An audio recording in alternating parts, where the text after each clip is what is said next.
China कई दशकों से हमारे साथ निरंतर धूर्त हरकतें करता आ रहा है। 1962 में धोखे से उन लोगों ने हमला किया और धोखे से हमारे बहुत से ज़मीनों को कब्जा कर लिया। 1967 में वो आए, उनको मुंह की खानी पड़ी, लेकिन उनका प्रयास जारी रहा। कभी डोकलाम में, अभी ताज़ा घटना, हमारे 20 जवानों को धोखे से इन लोगों ने निहत्थे जवानों को मार दिया। हमारे एक कर्नल को भी बिहार रेजिमेंट को शहीद किया। इतना ही नहीं, कोरोना के माध्यम से पूरे विश्व में लाखों लोग मारे गए, करोड़ों लोग इससे पीड़ित होकर अस्पतालों में भटक रहे हैं। पूरे विश्व में त्राहिमाम मचा हुआ है। इतना बड़ा हरकत करने के बाद एक तरफ ये कोरोना के माध्यम से विष फैला के करोड़ों लोगों को पूरे विश्व में मारने का षड्यंत्र करके विश्व की सर्वोच्च पावर बनने का प्रयास कर रहे हैं। दूसरी तरफ ये हमारे सीमाओं को आज़ादी के बाद से निरंतर जो है डिस्टर्ब कर रहे हैं। कभी अरुणाचल प्रदेश को डिस्टर्ब करके, कभी हमारे सीमा में घुस जाएंगे।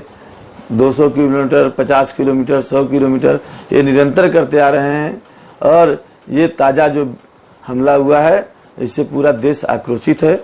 हमारे 20 जवान, निहत्थे जवानों के ऊपर, जिनका कोई अपराध नहीं था, उनके ऊपर इन लोगों ने भारी संख्या में हमला करके राड डंडा लाठियों से प्रहार करके और उनको निर्ममता से मारा है। और इसका बदला हिंदुस्तान की सेना इनसे लेने में सक्षम है, वो तो लेगी ही, लेकिन पूरे देश में जो इनका चाइनीज सामान है वो बिक रहा है। इससे इनको बहुत लाभ होता था। इन सामानों को विश्व हिंद सेना यहाँ बिकने नहीं देगी। इसलिए हम लोगों ने चेतावनी जारी किया है कि जितने भी दुकानदार हैं वो चंद सिक्कों के लालच में अपने देश के जवानों की शहादत को न भुलाएं।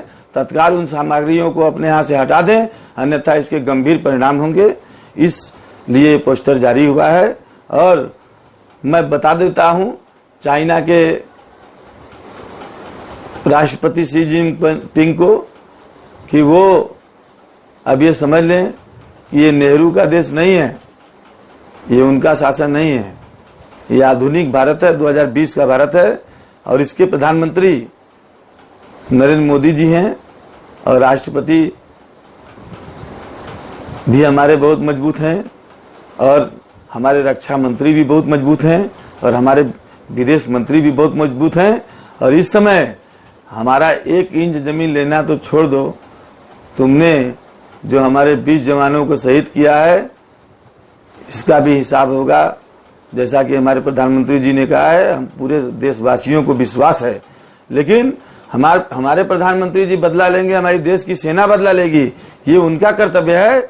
लेकिन चाइनीज सामानों का बहिष्कार करना ये हम देशवासियों का कर्तव्य है।